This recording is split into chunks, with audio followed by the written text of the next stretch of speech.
Molt bon dia a tothom. Compareixc avui per donar compte del Consell d'Alcaldes celebrat avui via telemàtica per analitzar diferents aspectes relacionats amb la crisi del Covid-19. El Consell d'Alcaldes, com dic, l'han fet via telemàtica. Els 5 alcaldes dels municipis ens estan escoltant ara en aquests moments, cada un des del seu despatx o des de casa seva. En primer lloc, i com no pot ser d'una altra manera, la situació sanitària, en aquests daré compte de la situació sanitària, que segons les xifres de salut són les següents. 126 casos acumulats des que ha començat la crisi a Eivissa, 39 persones estan hospitalitzades a planta Can Misses, 12 estan a la UCI, 10 persones estan a la clínica Vilàs, 7 a planta i 3 a la UCI, i 38 malalts estan controlats a través de les UVACs. Hi ha 5 professionals sanitaris contagiats i 7 en vigilància activa. Ja tenim en aquests moments 7 persones mortes a Eivissa a causa de la malaltia i crec que és una xifra molt elevada i des d'aquí voldria deixar constància de tots els alcaldes i del president del Consell del nostre respecte i condol cap a les famílies afectades tan directament per aquesta malaltia. A tots ells, el nostre record i el nostre suport en uns moments tan difícils, sobretot quan es perden sers tan estimats. En aquests moments, a més d'una de les preocupacions que ens arriben per part de ciutadans és la manca de proves en aquelles persones que presenten símptomes de l'enfermedad, del coronavirus, un fet que dificulta que tinguem dades més reals sobre la incidència de la malaltia. Ens ha arribat casos de persones que han cridat en 061, han anat a urgències i segueixen en símptomes però sense saber si tenen i sense saber si per fet de no estar diagnosticats estan rebent el tractament adequat i si estan contagiant en els seus familiars a casa seva. Crec que, i així ho han expressat tots els alcaldes, que la prioritat és fer proves i garantir l'atenció a tothom i controlar la curva de creixement dels contagis. Evitar, en definitiva, que continuï creixent l'angoixa per una situació, com deia en el principi, molt complicada i amb unes conseqüències que, com hem vist, són molt greus.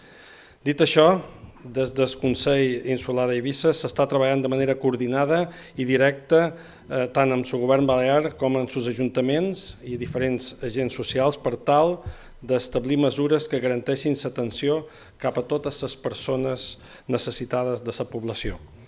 Estem treballant en l'atenció diària, però també, i així ho hem parlat en aquest Consell d'Alcaldes, en preparar-nos per al dia després, per l'atenció d'una altra crisi, aquesta de caire social i econòmic provocada per la pròpia emergència sanitària que estan patint actualment. En aquest sentit, una de les mesures impulsades ha estat la posada en marxa d'un alberg provisional en el polideportiu de la Blanca Dona, que ha passat de 14 usuaris el primer dia, el dia 21 de març, a les 53 persones que s'estan atenent actualment. Això ens du a que una vegada acabi l'estat d'alarma i es comenci a retornar a la normalitat, aquest espai tornarà a emplear-se com a polideportiu, però no podem deixar la gent una altra vegada en el carrer. Per això hem presentat als alcaldes una proposta per construir un centre de baixa exigència provisional. Insisteix en allò de provisional, en el costat de recinte firal a un terreny propietat del Consell Insular.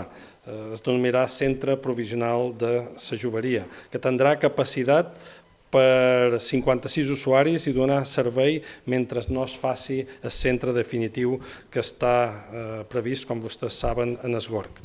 Es tracta d'una construcció modular d'una superfície total de 661 metres quadrats coberts i 260 metres de terrassa, a més d'uns annexes exteriors de 32 metres. Es tracta d'una construcció adequada a les necessitats actuals i per això tot i que en principi s'havia previst per 30 persones, de 30 places, es contempla fer-ho perquè poder acollir a una punta de 56 usuaris. Disposarà de 7 habitacions de 28 metres quadrats cada una, amb una capacitat màxima de 8 persones per habitació. Taquilles, armaris individuals, 2 zones de bany i dutxes i així com una zona de bugaderia, una zona d'administració, despatxos i diferents magatzems. Aquest projecte té un cost de construcció d'alrededor d'1,5 milions d'euros i s'ha previst també una partida inicial de 200.000 euros per personal i assistència d'aquest espai, que enguany també serà assumit íntegrament pel Consell Insular. Vull agrair aquí la disposició i col·laboració de l'Ajuntament de Vila per impulsar també aquesta instal·lació, com dic, que és provisional fins que no es posi en marxa el centre d'Esgorg, però que dona resposta a una situació assistencial que tenim en aquest moment i que seguirà existint quan s'aixequi l'estat d'alarma. En el projecte que pot encara incloure alguna modificació, s'han incorporat algunes suggerències fetes pels tècnics de Vila que, insisteix, han tingut una gran disposició a col·laborar amb aquesta iniciativa que ha de donar servei a tota la illa. I vull agrair públicament al seu alcalde, a les seves regidores i als tècnics el recolzament en aquest projecte, així com a la resta d'alcaldes de l'illa que han manifestat també total disposició en que aquest centre es construeixi i entri en funcionament quan abans millor.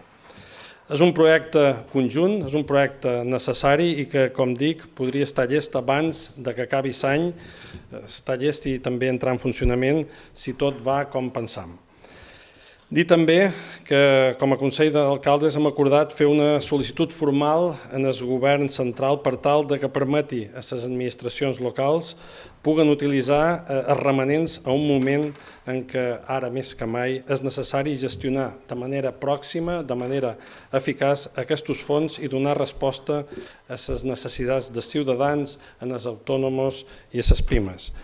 Pròximament també s'ha acordat que es reuniran els regidors d'Economia i Hisenda dels ajuntaments també per posar dalt la taula diferents propostes que també s'estan tratant en el marc de la FELIP, una sèrie de mesures econòmiques per tal d'implantar-les aquí tots els ajuntaments d'Eivissa, com puguen ser ajudes, aplaçaments o diferents bonificacions que es puguen fer en diferents tasses i impostos municipals. Però repeteix, això serà en reunions que tindran lloc pròximament entre tots els regidors d'Hisenda dels diferents ajuntaments i el Consell d'Economia del Consell Insular. També s'ha demanat que per part d'organismes com per exemple Costes, donat que la temporada serà molt estranya, molt complicada, molt difícil, pugui reduir, aplaçar o, si bé, que seria l'ideal, anul·lar les tasses que Costes cobra, per exemple, en el cas de les concessions temporals de platges. Per últim, s'ha donat compte del pla d'impuls econòmic i social que vàrem anunciar la passada setmana, el passat dijous, i que comptarà amb 4 milions d'euros, que és el 20% de superàvit del Consell. Les propostes relacionades, com es preveu en el seu decret, són per atenció social als diferents col·lectius més vulnerables. Les previsions del Pla ICE són les següents: 1,5 milions d'euros en el centre provisional de baixa exigència de la joveria, 200.000 euros per personal i atenció del centre d'acollida, 1 milió d'euros en un pla d'ajudes a famílies i entitats sense ànims de lucre, 450.000 euros a millores de la residència i l'hospital de Cas Serres, 50.000 euros de millores en el servei de l'oficina de la dona, 50.000 euros per centre de conductes addictives, 48.000 euros d'ajudes i assessorament en matèria d'habitatges i 50.000 euros per millora del servei de discapacitat. I finalment, 500.000 euros per cooperació en els ajuntaments pels programes i projectes d'atenció social, el que es denomina Pla de Prestacions Bàsiques. Aquests han estat els temes que hem tratat avui en el Consell d'Alcaldes. Era pràcticament un Consell d'Alcaldes monogràfics per parlar de la situació sanitària i també de les conseqüències econòmiques i socials derivades d'aquesta crisi sanitària que estan patint. I ara queda a la vostra disposició per a les persones que vulgueu realitzar, tant a jo com als alcaldes que ens estan escoltant en aquests moments. Bon dia, senyor president, bon dia a tots els alcaldes. Com és costum, ens arriben algunes preguntes a través per via telemàtica per part dels mitjans locals que per motius de sanitat no es poden desplaçar en aquesta roda de premsa. Eugenio Rodríguez, de Diari d'Eivissa, demana al senyor president si ja s'ha estudiat canviar el pressupost del Consell, quines partides podrien quedar fora per destinar les ajudes a la crisi sanitària i si s'ha estimat aproximadament quina és la quantia que en total hauria de destinar el Consell a pal·liar els efectes d'aquesta crisi. En aquests moments hem habilitat els 4 milions d'euros per al pla econòmic i social i pensam també poder utilitzar el remanent que té el Consell Insular, que en aquests moments és d'alrededor de 60 milions d'euros. Tenim capacitat econòmica per mobilitzar fons i aplicar-los a les necessitats derivades d'aquesta crisi que patim. Llavors, per una altra banda, pressupost del Consell Insular, evidentment se reestudiarà i se reassignaran partides que en un moment determinat, quan es feien els pressupostos, es creien que la prioritat era una i ara la prioritat evidentment ha canviat i destinarem tots els recursos que es puguen del pressupost corrent a pal·liar els efectes del Covid-19. També Eugenio Rodríguez demana si s'aplicarà una retallada de sou dels consellers del govern i l'oposició i alts càrrecs com es planteja al Parlament Balear i Congrés dels Diputats. Sí, això és una pregunta que ja he contestat en anteriors ocasions. Les circumstàncies són molt especials, molt cruels i s'aplicaran diferents mesures d'ajust, evidentment, en els polítics i en aquelles partides del pressupost que siguin necessari ajustar per tal de destinar-les a el que ara ens preocupa i ens ocupa, que és aquesta crisi sanitària. També Eugenio Rodríguez fa una altra pregunta. Si se sap ja on es muntaran possibles hospitals de campanya per persones amb coronavirus asimptomàtiques? Estem en contacte amb diferents grups hotelers que han oferit els seus espais per poder emplear-los en cas de necessitat. Estan parlant d'hotels, blocs d'apartaments, que estem en contacte amb la Conselleria de Sanitat, amb l'Hospital Can Misses, per tal d'habilitar aquests espais. Alguns d'ells ja estan preparats per entrar-hi pacients si és necessari, per tant, davant aquesta circumstància tenim espai més que suficient gràcies a la col·laboració dels hotelers per allotjar persones que així ho requereixen, siguin asimptomàtiques o simptomàtiques. I també, si fes falta més espai, podríem habilitar diferents dependències de recinte firal o altres que es considerassin oportunes per part de les autoritats sanitàries. Noemí Martínez, de Cadena SER, pregunta: ¿el coste de este centro de baja exigencia lo asumirá íntegramente el Consell Insular? Sí, lo asumirá directamente el Consell Insular con los fondos de los remanentes que el Gobierno Central permite utilizar en estos momentos, que son 4 millones de euros y será íntegramente financiado con dinero del Consell. También Noemí Martínez pregunta si, a propósito de los tests, si se ha decidido algo en este Consejo de Alcaldes.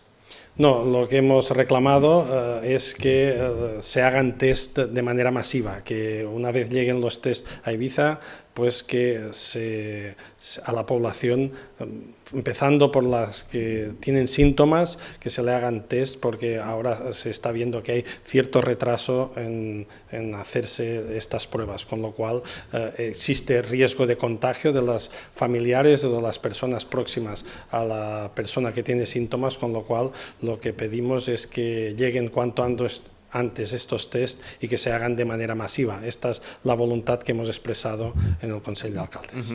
Hay una pregunta para el alcalde de San Antonio, señor Serra, no sé si em sent bé. Sí, señor Serra, Noemí Martínez de Cadena SER le pregunta: ¿es cierto que el Ayuntamiento de Sant Antoni ha tenido que comprar test rápidos por su cuenta porque ni Consell ni Govern les ha dado material? Bé, sí, la regidora de Governació va veure que a través de canviar es podia fer un conveni. S'han fet alrededor de uns 45 tests ràpids, tant per policia local com per protecció civil, i estan fent ara mateix i sense manera de poder fer tests de gent que estava amb aquest risc, que estan cada dia al carrer i tranquil·litzar-nos una mica i així. Sí, els demanarem als alcaldes que parlin una mica més fort perquè per problemes d'àudio, si no, no els sentiran a casa per les properes preguntes que hi pugui haver. Seguim amb les preguntes. Bea Rosselló, d'Agència F, demana quan està previst que estigui fet aquest centre provisional i quan està previst que entri en funcionament. Bueno, si és immediatament que es puga iniciar la seva construcció, hi ha diverses empreses interessades, és que en uns mesos puga estar llest. Esperem que si tot segueix el seu curs el puguem tenir ja en funcionament abans de fin d'any. Y finalmente, Isaac, de Periódico de Ibiza, demanda: si finalmente se desescalaran las medidas de confinamiento antes en Baleares que en el resto de España, ¿se valoraría oportuno desde el Consell que se abriera antes el espacio aéreo y marítimo entre las islas que como el resto del territorio, o debería abrirse al mismo tiempo? Bueno, hay que ir con cuidado. Costó ya cerrar puerto a aeropuerto y la medida de confinamiento creo que ha dado resultados, está empezando a dar buenos resultados. Esto evita que lleguen a la isla posibles infectados, y a la hora de abrir hay que hacerlo con cautela para que no, porque en caso de precipitarnos podría darse la circunstancia que hubiera un repunte, lo cual por querernos apresurar perderíamos todavía más tiempo. Yo creo que son las autoridades sanitarias las que tienen que marcar las pautas, y el hecho de que se mejore más rápidamente en Ibiza o en las islas por las circunstancias que todos conocemos, que es evidente. Aquí la única canal de entrada es el puerto y el aeropuerto, por lo tanto, cuando se hagan medidas de flexibilización, pues que se hagan con las máximas garantías y para evitar posibles repuntes. Luego, en cuanto a la apertura de vuelos internacionales y que las medidas de movilidad lleguen pues a la península y a otros países, esto es lo que deseamos todos, que lleguen cuanto antes. Eso querrá decir que se ha controlado la enfermedad y que se reanudarán los vuelos, se reanudarán los viajes y nuestra economía podrá empezar a funcionar. Este es nuestro mayor deseo y deseamos que llegue cuanto antes. Molt bé, doncs no ven més preguntes previstes. Com sempre, donam per conclosa aquesta roda de premsa. Si hi haguessin més qüestions o fessin falta declaracions, a través del Gabinet de Premsa del Consell Insular i del Gabinet de Premsa de 5 ajuntaments, segur que els podem resoldre totes. Així que moltes gràcies i bona tarda.